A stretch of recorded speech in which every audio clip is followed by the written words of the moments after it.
The population in Israel, without counting the Palestinians living in the West Bank and the Gaza Strip, is 9 million people. Of these, 75% are Jewish citizens and 21% are Palestinian Arab citizens.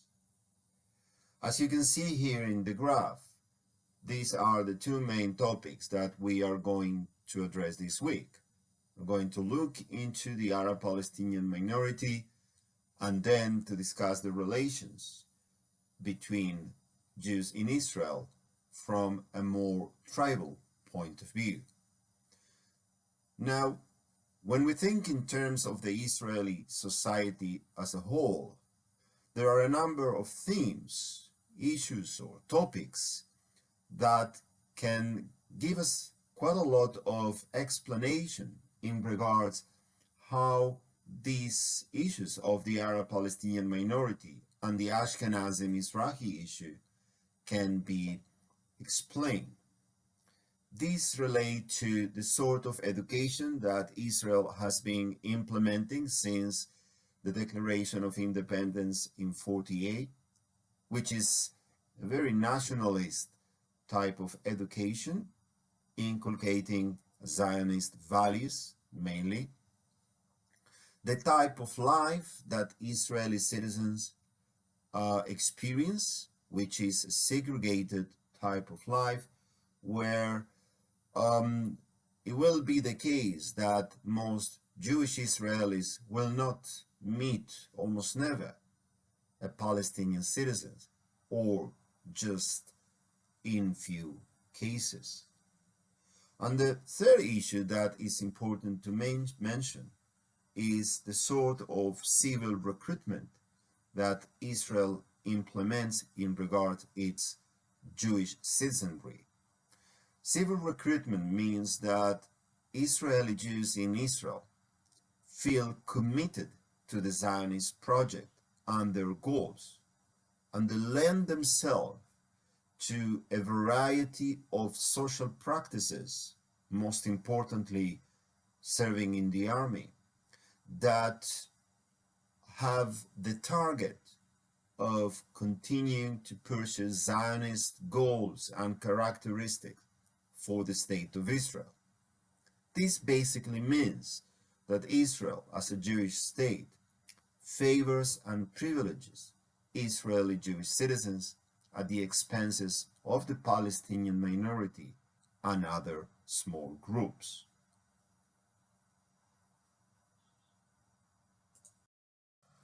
You probably remember that with the end of the 1948-49 war and the establishment of the State of Israel, about 156,000 Palestinians remain in the country, were not expelled as part of the Nakba. They found themselves within a state that they didn't want, and they found themselves under discrimination since then and until now. As we mentioned before, this community today comprises 21% of Israel's population. Arab Palestinian citizens in Israel are entitled to vote, to run for elections. They do enjoy certain rights to some extent, but basically they are not full citizens with equal rights as the Jewish citizens. The Druze and the Bedouin communities, many of them serving in the army, also are discriminated against.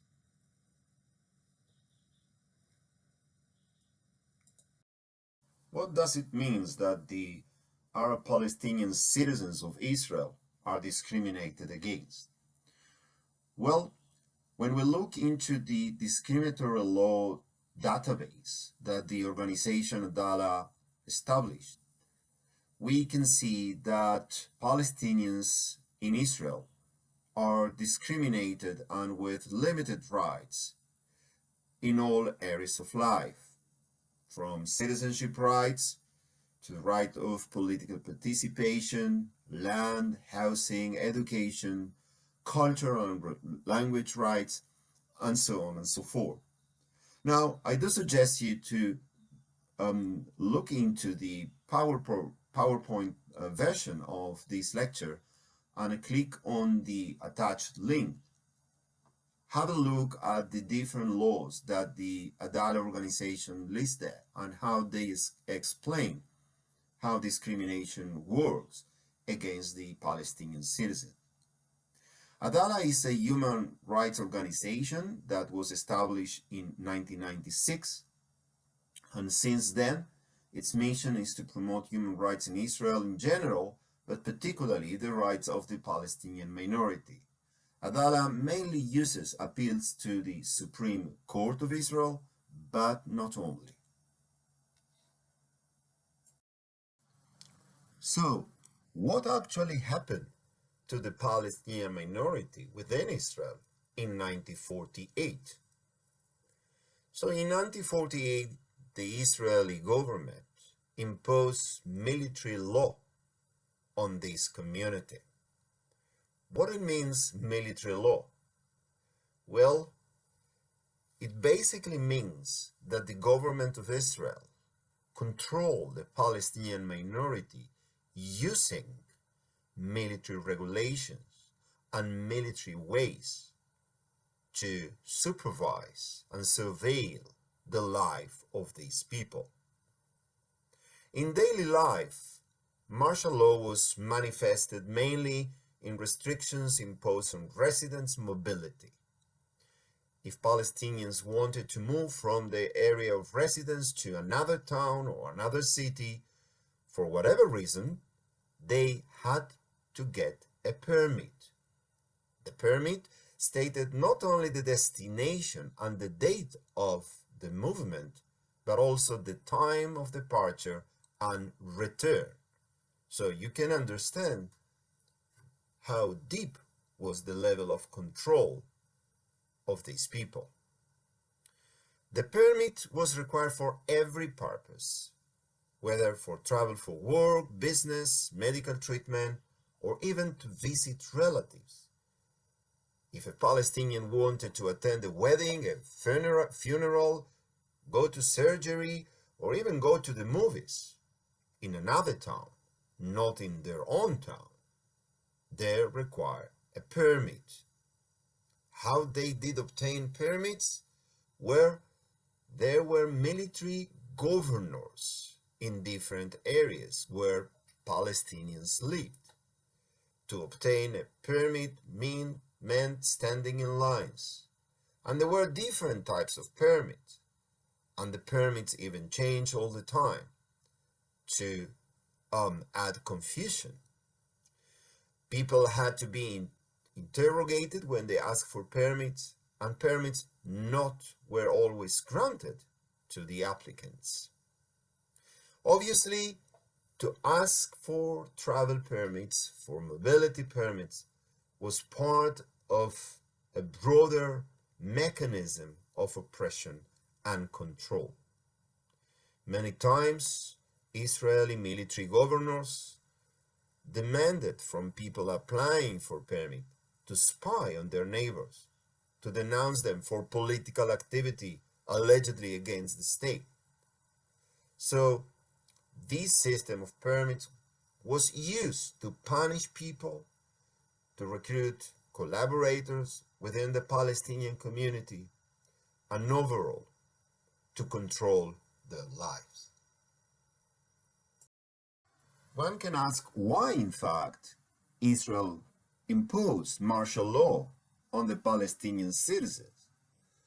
Well, the view of the Israeli government and back then Jewish society was that the Arab minority should be seen as a fifth column, as a force that can turn against the state.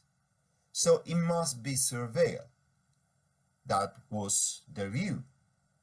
So under this pretext, which today we may call security pretext, they force on the Palestinian citizens martial law. But in fact, martial law was also used to confiscate lands from Palestinians. At the political level, Palestinians, as we said, could vote, but the main interest of the government was for the Palestinian not to develop independent political parties. So they tried to bring Arab voters to vote for the Jewish political parties. They use different avenues to do so, such as buying their vote, threats, intimidation, many times using regulations of martial law, many times using the security service or the police. Overall, they wanted to prevent the Arabs living in Israel, now citizens of the state, to start their own political organizations. Let me give you another example, which is relevant even nowadays. To be hired as a teacher, Palestinians in Israel need authorization from the security service. That is, every teacher, and particularly head teachers, are cleared or not by the Israeli security service if they want to work at schools.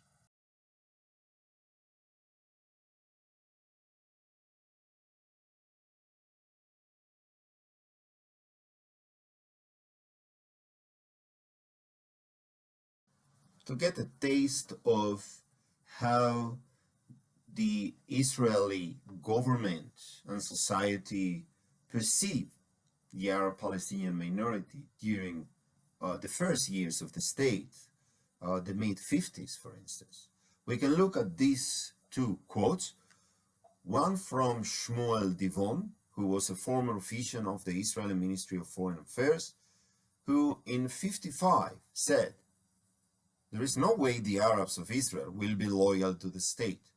It would have been advantageous if the state could either expel them or convert them to Judaism, but these are now not realistic options. We should therefore limit this sore evil by uprooting their bitterness and at the same time be most painstaking about security considerations." David Ben-Gurion, the first Prime Minister of Israel, who served as Prime Minister until 1963, in one occasion said, "Our policy should be guided by the potential catastrophe that they can bring on us." So as you can see, and these are truly very representative views of the Palestinian minority in Israel during these years, and we will see that today the situation is not very different. But these quotes do give us an idea of how the Palestinian minority was perceived as basically a fifth column, as we said before, as people who are not wanted, and security considerations should be the most important filter through which these people need to be governed.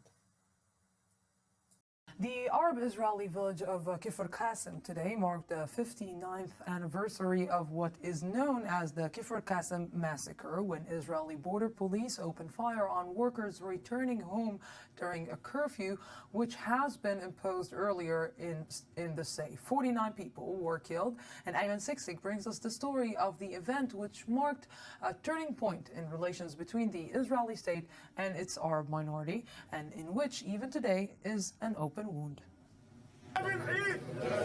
A mass procession was held in the Arab village of Kfar Qasim in Israel today, marking the 59th anniversary of what has become known as the Kfar Qasim massacre. 49 residents of Kfar Qasim were killed on October 29, 1956, when the Israel Border Police fired at civilians returning from work during a curfew imposed earlier in the day. In the near 6 decades that followed, yearly processions have taken place in the village in commemoration of those who died. In the procession today, leaders of the joint list of Arab parties were all present in an unlikely display of unity. The racist policies that caused the Kafir Qassam massacre still exist today in the Israeli government. They want to expel the Arabs from this land. It is true that the Kafir Qassam massacre is the biggest wound after the Nakba, but it's also a symbol of victory. In 1956, there were 1,500 people in Kafir Qassam. Today, there are 22,000. The procession today comes. So we just heard and saw a report on one of the events that have shaped the relations between the State of Israel and its Palestinian minority, the Kafir Qassam massacre. The 1950s and the 1960s were crucial in the effort of the Israeli institutions to shape what can be called the infrastructure of discrimination against the Palestinian citizens. To understand this, we need to look at a number of dimensions. So, in the first place, Palestinian citizens were marginalized in the economy and the workplace, setting privileges and favoritism for Jewish citizens in a number of areas. In addition, both at the local level and the national level, badges were since there unequally distributed among Jewish localities and Arab Palestinian localities.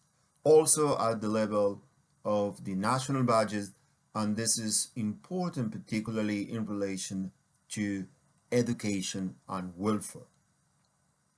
On top of that, we need to add that the Palestinian minority from day one, that is in May 48, was and is still surveilled by the secret services and the police in Israel. Israel has enforced a sort of social segregation that is not similar to that took place in South Africa apartheid, but basically it meant, and it still means, that for the most part of their lives, Jews and Palestinians live apart.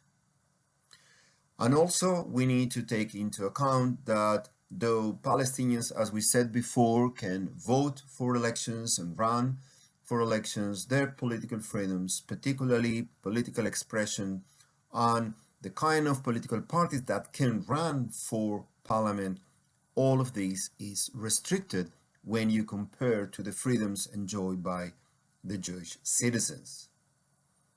During the late 1960s, a project that will continue to impact land was launched. This carried the name of Judaization. There was a particular one called the Judaization of the Galilee. This meant that the Israeli government was interested in counterbalancing the demographic presence of Arab Palestinian citizens in particular areas of the country, mainly in the north, in the Galilee, but also in the center south of the country. For that goal, the government initiated a project that was all about expropriating more Arab land, both from individuals and from municipalities, and to use that land to establish new Jewish communities. So only if one understands that the Israeli society and its governments ever since 1948 perceive the Palestinian minority as a fifth column, as a community that the state is not interested to include into the society, we can understand this kind of project in relation to land. One last point, in 1966, the military regime that was imposed on the Palestinian minority in May 48 was abolished. Now, in the next slide, we are going to watch a few minutes from sort of film documentary made in 1966 by two Jewish directors and producers And this movie is all about a worker, Palestinian worker under the name of Ahmed, that travels every day from his village to Tel Aviv to work in construction. We can see through this film, even in the few minutes that we are going to watch, all about his experiences of being segregated and the different difficulties that he had to face by leaving his town to work in Tel Aviv.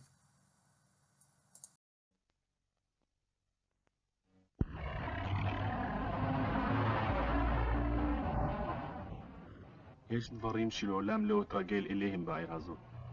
אבל בסך הכל, אני כבר חלק ממנו. איך אמר עליי שייח פואד? רואים על אחמד שהוא מהכפר ערערה? כמו יהודי מתל אביב. שייח פואד לא ידע את האמת.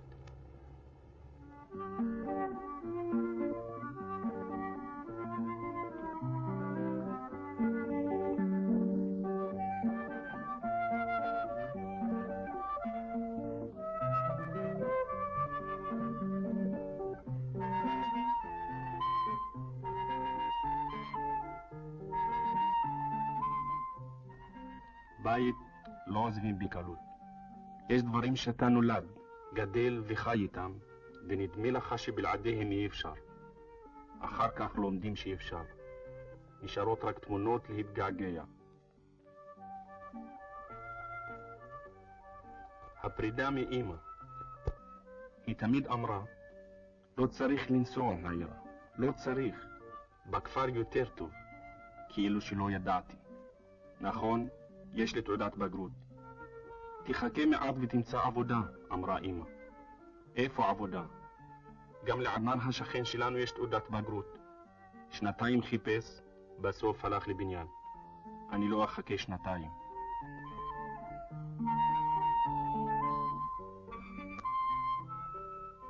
אותו בוקר יצאתי בפעם הראשונה לעבוד בתל אביב.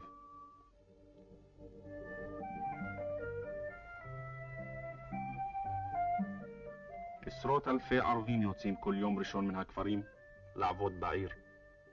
רבים מהם צעירים ממני. חסן למשל ועבדאללה אפילו לא גמרו את בית הספר העממי.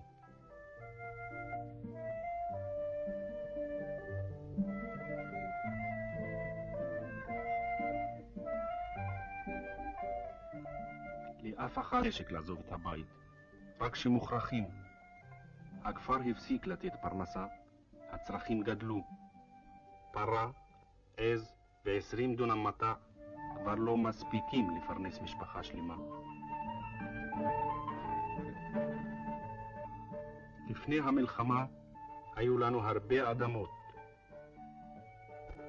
ואם לפלח אין אדמה, הוא לא יכול לעבוד. אז נוסעים העירה ומחפשים עבודה. וגם העיר מושכת. לפעמים אפשר להרוויח בעיר הרבה.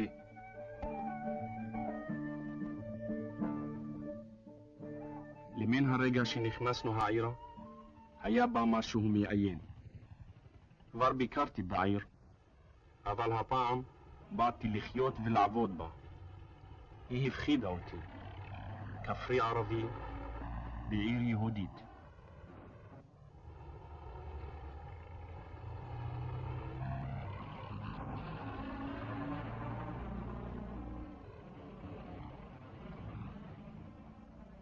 מרבית החברים מהכפר שלי עבדו בבניין. קבלנים קיבלו ברצון פועלים ערבים, המוכנים לעבוד בעבודה שחורה וקשה. ובכלל, נוח להתעסק עם פועלים שלא צריך לתת להם זכויות סוציאליות, תשלום לביטוח לאומי או לקופת חולים. הזעתי המון ביום הראשון. אחרי זוג הדליים השני חשבתי שהתמוטט. רק בגלל יוסף לא הפסקתי. שלא יחשוב שאני אינטליגנט רקוב. כן, היו שם גם הקבלנים, ולא רציתי שיזרקו אותי. אנחנו ערבים בסופו של דבר. כבר בבוקר שמעתי מנהל עבודה צועק על תימני אחד. איזה עבודה ערבית? אולי לא תעבוד כמו ערבי. אנחנו באמת פועלים גרועים. ובארוחת הצהריים נותרו שתי קבוצות, יהודים לחוד וערבים לחוד. אמרו שיש לי מזל שבכלל מצאתי עבודה. In terms of how the Palestinian minority resisted their state of oppression and discrimination, it took few years until some political action started to be organized and staged. Only in 1957, the first demonstration against the military regime was staged. The political activity was mainly focused on two spheres. One was in the union activism, and the other around the activities of the Communist Party, which was an Arab Jewish political party with a majority of Arab Palestinian supporters. There was also activity of protest against land expropriation due to the Judaization project by the state. Overall, if we need to put a title on those years of political activism, we may say that the Palestinian minority adopted a strategy according to which they see fit to try and change the nature of the Israeli regime towards them, but without losing their identity as Palestinians and their relation to the other Palestinian communities.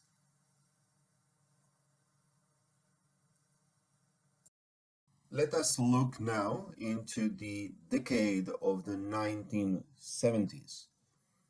As we discussed in the previous lectures, in 1967, during the Six-Day War, Israel occupied the West Bank, East Jerusalem, and the Gaza Strip, among the other territories, and Palestinians living in those areas began a life under military occupation. Now, the Palestinians within Israel adopted the struggle against the occupation in the West Bank and Gaza as part of their political agenda. So, in fact, what became clear during this decade is that Palestinian political identity of the Palestinians in Israel became composed by two main aspects.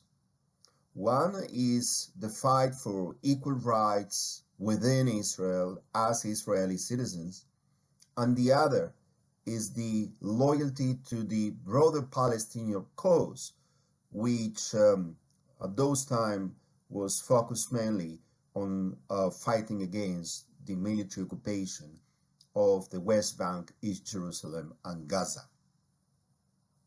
During this decade, many new Palestinian political leaders emerged. At first, they start winning municipalities and replacing the old elites. Also, new political organizations were established. I'll mention the three more important. At the universities, at the Israeli universities, Palestinian Students' Union emerged. The second, the Committee of Heads of Local Arab Councils, which is an institution that brings together all the elected Arab Palestinian leaders of the Israeli municipalities. And the third is the Follow-up Committee, which is a merger of leaders within the Palestinian community from political parties, civil society, local councils, students, unions. And this committee, its task is to follow up Israeli policies towards the Palestinian minority within Israel and try to give responses to the discriminatory policies in order to try and set up an alternative agenda. In 1977, Hadash, the political party, was established. Hadash is still perhaps the main political outfit in the Palestinian community in Israel. It was first established by a coalition formed by the Communist Party, which was always an Arab-Jewish political group, and other leftist organizations. It must be said that most activists and voters for Hadash are Arab Palestinians, though there is a minority of Jewish Israelis, activists and voters. Today, in the joint list that we commented about a few times, and which has nowadays 15 seats in the Israeli parliament, the Knesset. So Hadash is, in fact, the center of the joint list of this front of four Arab different political parties. One more point to mention, during this decade, the paradigm of the two-state solution was adopted, broadly speaking, by the Palestinian minority in Israel.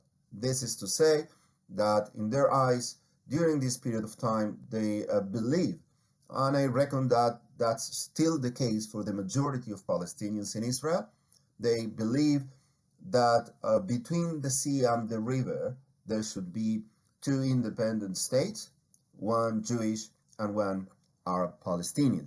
Perhaps echoing, in a way, the partition resolution that was, in fact, never implemented. We mentioned before the Kafr Qasim massacre of 1956 as one of the most formative events in the life and identity of the Palestinians within Israel.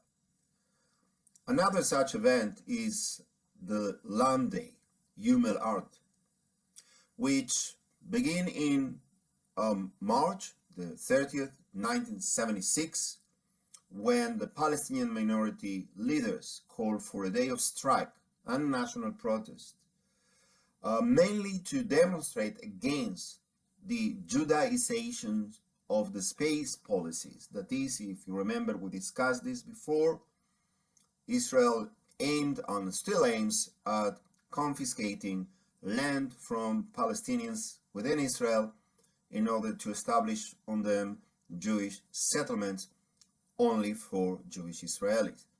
So on that date in 76, as a response to a wave of land confiscation, the Palestinian minority went onto the streets and towns and villages to demonstrate.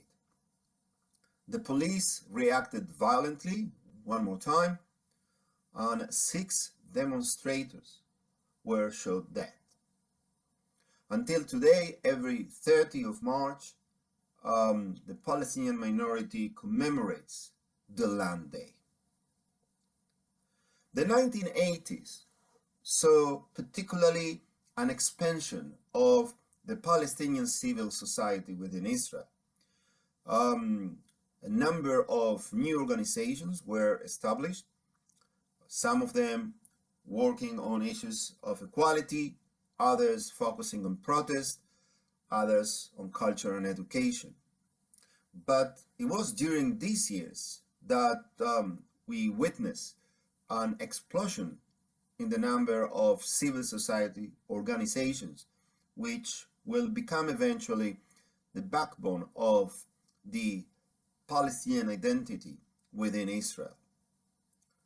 Another point to mention is that during these years, the Islamic movement within Israel became a political force, and in the next decade, part of this movement will even take part in the elections to the Knesset. On 1987, the first Intifada broke in the West Bank and Gaza. We will discuss the first and the second Intifada in next week's lecture. The point I'm trying to make here is that when the demonstration and the protest broke out in the West Bank and Gaza in '87, in what became to be known as the First Intifada, the Palestinians within Israel responded with solidarity. They also demonstrated in support of their brothers and sisters Palestinians in West Bank and Gaza. And also they organized to collect food, money, and medicines. If we said before that during the 1980s, we witnessed a significant increase in the number and types of civil society organizations in the Palestinian community in Israel.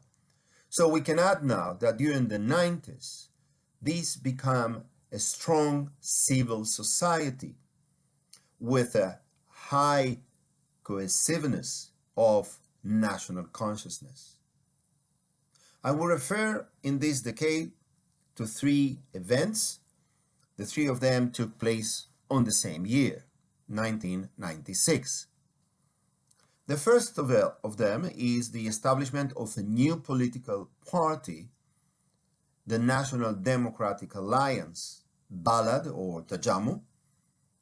And what is very interesting about this political party is not only that, in contradistinction to Hadash, that was based around the Communist Party, Balad stressed more national aspects, but also it adopted a platform to transform Israel into a genuine democracy based on the idea of a democracy for all of its citizens.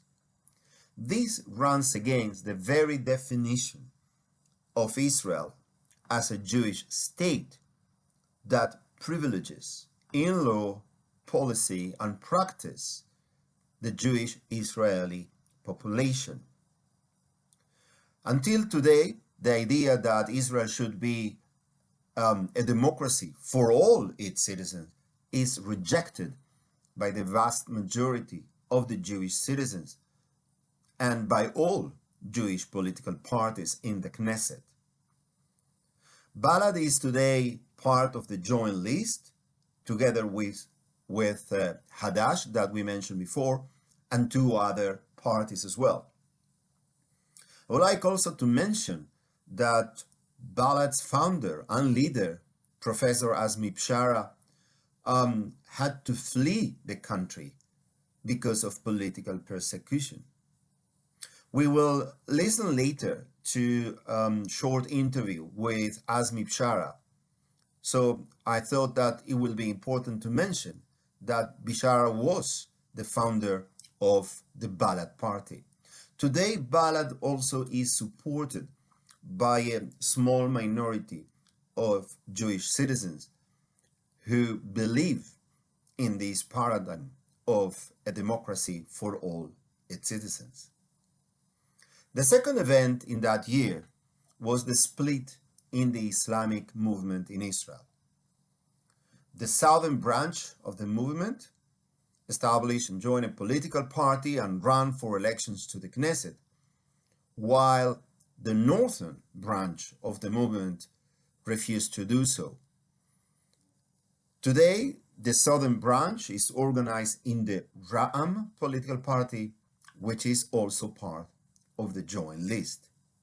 So as you see, there is a division within the Islamic movement in Israel between those who believe that they should take advantage of the formal political scene, that is, the parliament, in order to work for better results for the Palestinian community. And on the other hand, there are those within the Islamic movement who believe that collaboration with the regime in any form should not take place. The third event in this year is the foundation of one of the most important, if not the most important, NGO in the Palestinian community, Adala. Adala in Arabic means justice. Adala works particularly on the legal scene. That is, it mainly appeals to the Supreme Court, but not only. And it's an organization that fights for Palestinian rights. It works in a variety of spheres of action, recognition for Bedouin villages, and we will watch a short documentary, in fact, a sort of interview in few minutes about these Bedouin villages and the problems that they face because many of them are not recognized by the state. Adala also works on the issue of land to expand Arab localities, against house demolitions, and more generally in various areas of lives where equality need to be pursued.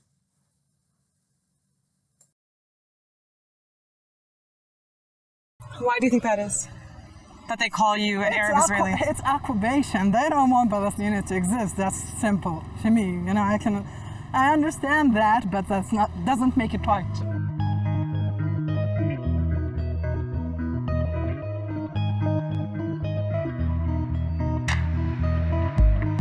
This is a Palestinian Bedouin village that's been here since before Israel was created.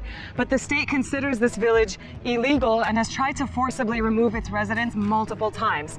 But they've resisted, and that's meant living cut off from basic services. You guys aren't even on the map of Israel. No, we're not. But you're Israeli citizens. Yes, we kind of are. Kind of? Kind of, because officially we are, but that's not how do I feel. I feel so. What do you feel like you are? First of all, I'm Palestinian. I'm definitely a Palestinian. And if I was an Israeli citizen, then I am a second class or maybe third one. And not because the country doesn't treat me as other citizens, as, for example, Jews. El Zaunoug is one of 35 unrecognized Palestinian Bedouin villages, home to around 70,000 people. They've been under constant threat of displacement since Israel's founding in 1948. In 2013, a bill was proposed to evict most of the villagers and force them into government-built townships. In some cases, Jewish communities would replace them. After widespread protest, Israeli officials said they would shelve the plan, but home demolitions have continued, including in Besma's village. What is this structure right here? Well, this is to hide the fact that they're building inside it, you know, because it's illegal to build any building, any small, even small room. So if they see it, they'll put it down. So you hide the fact that you're building. Who will put it down? The state. In fact, just weeks before our visit, Israel demolished homes in the nearby village of El Araqib for the 90th time. So what does it mean to be unrecognized and not be on the map? It's not to have electricity the way it's supposed to be done. It's not to have infrastructures. It's not to have streets the way it's supposed to be. It's not to have sewage systems. It's not to have play yards. All of the children right now, they just play in the wild, and that's not good. That's dangerous. What if the people, the residents of the village, wanted to build a playground for the kids? Is that allowed? Putting two stones together is considered illegal. Yeah. Building anything is considered illegal. What is this? This is a solar panel. So you're showing us how the solar panel, You can move it. No way. Yeah. So depending on where the sun is, you get electricity for the house. So these are the batteries that are charging. So like on a rainy day or in the winter, you have to rely on this? Yes. And sometimes, you know, it's out. Mm-hmm. It turns out. So you don't have electricity then. Yeah. You're just engaged in a very illegal activity right now. What is it? Building a house. There are tens of thousands of people who live exactly like us, and they also have to go take this risk. Yeah. Because we don't have any other alternative. I mean, I can't go to the Interior Ministry and issue a building permit because this place doesn't exist for them. Israel says developing the Negev desert is one of its most important missions. Its Ministry of Foreign Affairs said in a statement that Israel seeks to integrate villagers into its development plans. But residents like Besma read between the lines. What does Israel want with this land, basically?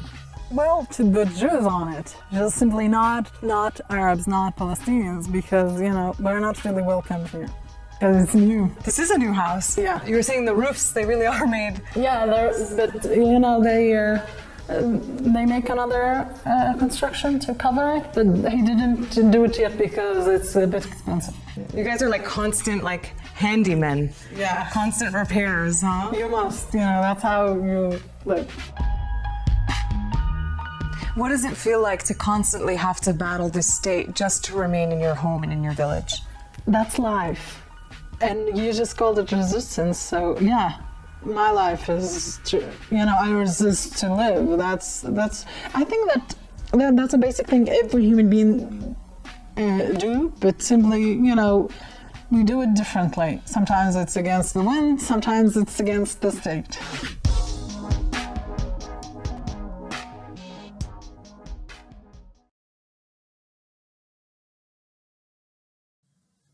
We move now to the deadly events of October 2000.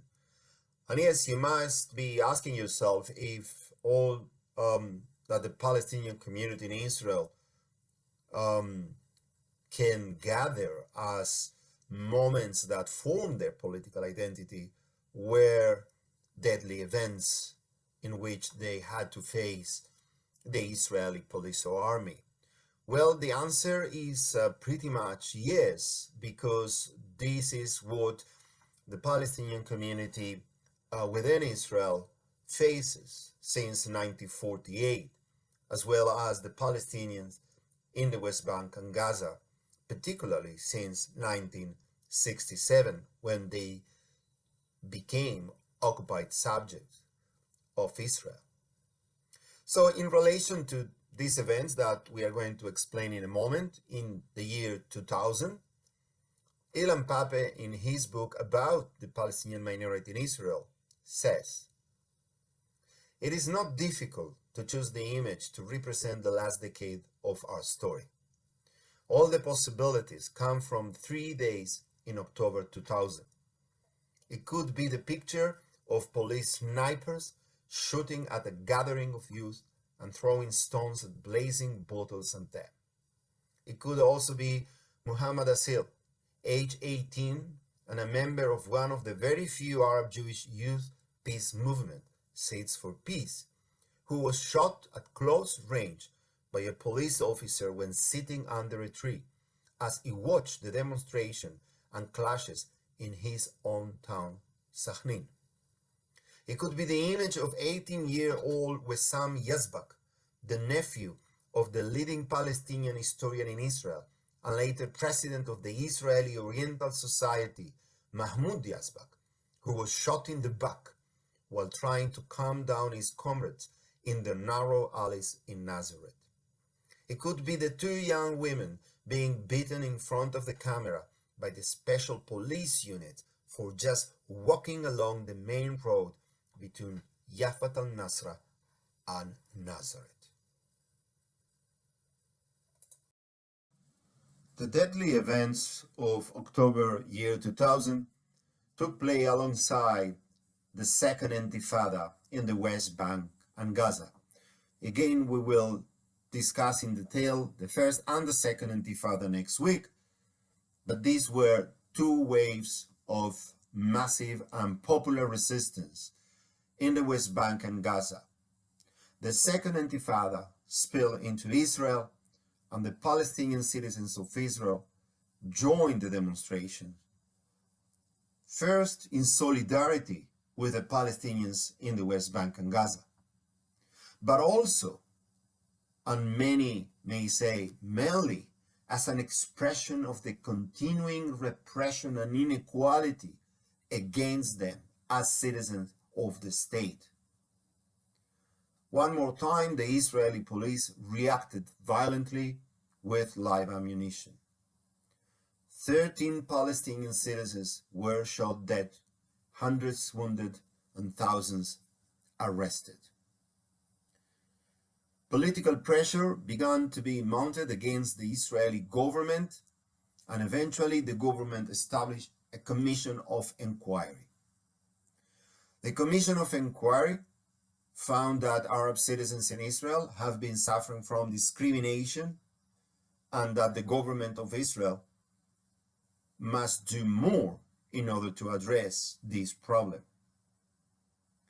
But it also stated that the demonstrations in October 2000 were in fact an expression of the frustration of the discrimination.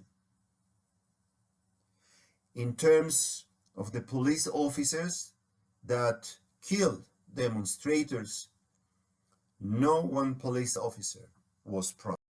Just a few years after the deadly events of October 2000, the Palestinian community and its leadership initiated a genuine offer to the Israeli state and the Jewish society to conceive an alternative way for the relationships between the state and its Palestinian minority. 4 different organizations in the civil society of the Palestinian community drafted 4 documents that they all express a new vision for the community as part of Israel. And these were eventually called the vision documents. Though the documents suggested slightly different approaches, they all share certain basic premises. They share a historical narrative that depicted Zionism as a colonialist movement that dispossessed the indigenous people of Palestine. They also suggested different arrangements of collective rights for the Palestinian minority and asked, in fact demanded, to address the problem of discrimination. So this was an attempt on the side of the Palestinian civil society in Israel to offer a way out, an alternative to the way Palestinians have been living within Israel under fierce discrimination. The reaction of Israel through its government and the Jewish society, the popular press, from left to right, was to reject the vision documents. In their eyes, whatever demand to make Israel a fully democratic state with equality and even extend into collective rights for the Palestinian minority is a clear threat to the Israeli state and its character as a Jewish state. In other words, in the eyes of the Jewish society, the Palestinian minority remained a demographic threat and a potential fifth column.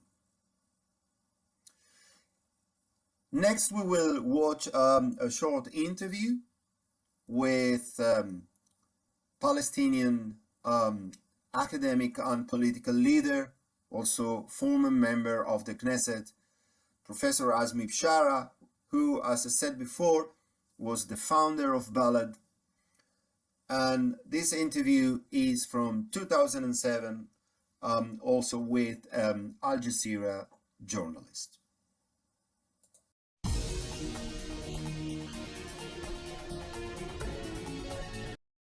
Before we move into a commentary on the latest Israeli elections to the parliament, let us recapitulate in terms of how the Palestinian people see themselves in the sense of where they live and what are their historical and current experiences in relation to the conflict with Zionism and the State of Israel.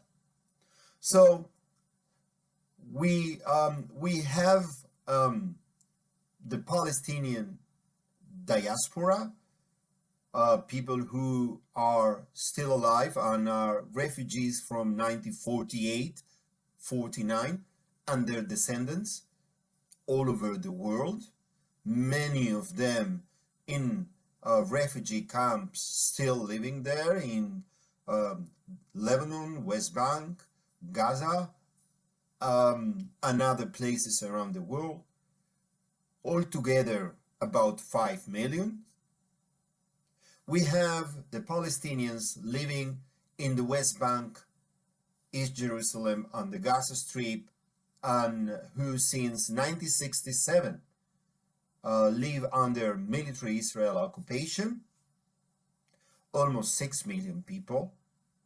And we have the Palestinian minority within Israel, about 1.5 million people, around 21% of Israeli population. When we look at these three sectors of the Palestinian people, it is worth also saying what are in fact their main political goals.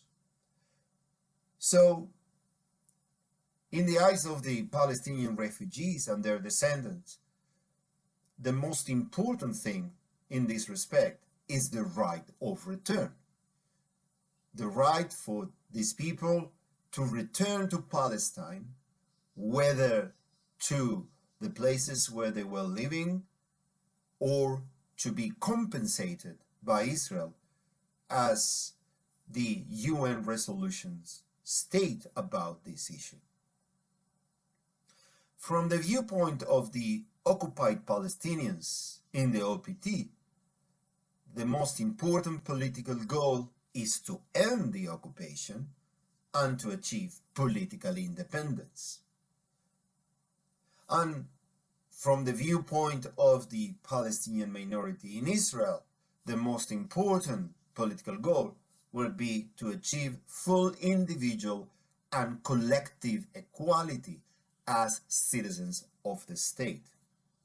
But importantly, we do not really distinguish and separate between these goals, and we see these three political goals as three main items in the general political agenda of the Palestinian people.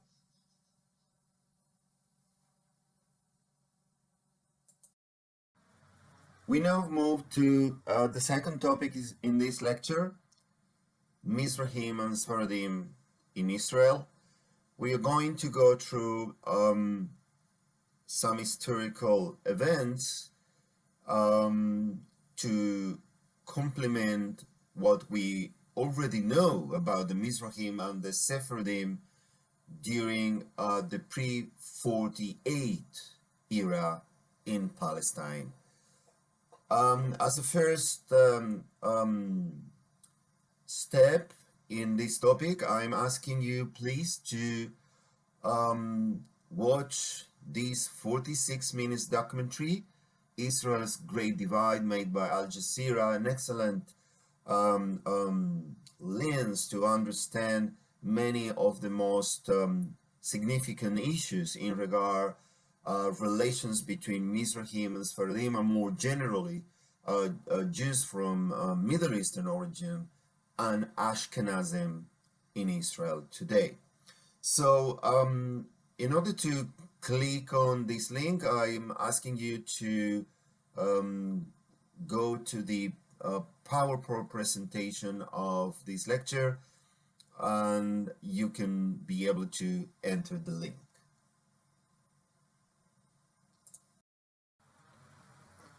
Let us start by reminding ourselves what we have been studying more at the beginning of this semester in relation to the standing of the Sephardic and Mizrahi community in Palestine before the advent of Zionism, and the sort of shared life that they had with the Arab majority in Palestine, and similarly all across the Ottoman Empire. Let me remind you as well that this sort of harmony was gradually being eroded by Zionism and its goals of breaking up this solidarity, this indigenous solidarity between Oriental Jews and the Arab Palestine, that particularly after the riots of 1929, this gradual breaking up of solidarity came to high point, where Mizrahim and Sephardim found themselves aligning more and more with the Zionist issue. From those years of the decade of the 20s and until 1948, the Oriental Jewish community in Palestine slowly became a minority within the Yishuv, and the Ashkenazi European Zionists, they were the majority of the Jewish residents in Palestine during the British Mandate. Now, what happens in 1948 after the Nakba? Hundreds of thousands of Mizrahim and Sfaradim coming from Arab Muslim countries immigrated into Israel. We are talking about approximately 500,000 people. The reasons why they left their countries of origin are complex. On the one hand, their status became more fragile due to the Arab-Israeli war in 48-49, and the more general sense of resentment towards the Jewish communities because of what was taking place in Palestine, and particularly what took place in 48-49 with the Nakba. So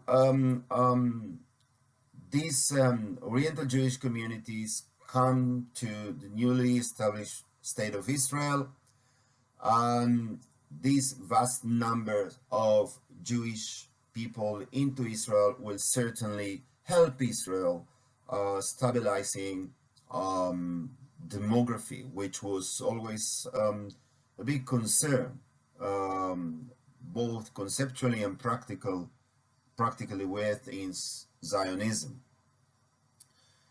Now, what we need to answer is to the question of how were these people received by Israel's Ashkenazi leadership. Mizrahi and Sephardic communities coming into Israel during the early 50s were perceived as people who are backward Orientals. They were seen dangerous close to the culture and traditions of Zionism enemies, that is the Arabs, and they were sent to camps, to transit camps in Hebrew, Ma'abarot, and since those very early days when they arrived to Israel, they were systematically discriminated against. They just didn't fit in the eyes of the Ashkenazi leadership in the newly formed State of Israel. They didn't fit with what Israel thought wants to be as a sort of new European nation state. Many of these Mizrahi and Sephardic Jews were sent eventually to settlements on the new borders of the State of Israel, to newly established towns lacking all infrastructure. So for many years they had to endure very difficult conditions. On the other hand, the Ashkenazi leadership in Israel was talking about melting pot. That is, where Jews from all corners of the world come together in Israel and form a new culture, where in fact it wasn't about forming a new culture emerging of different ethnicities, Jewish ethnicities, but in fact it was about making all non-European Jews into the image that the Ashkenazi Zionist culture wanted to have for the State of Israel.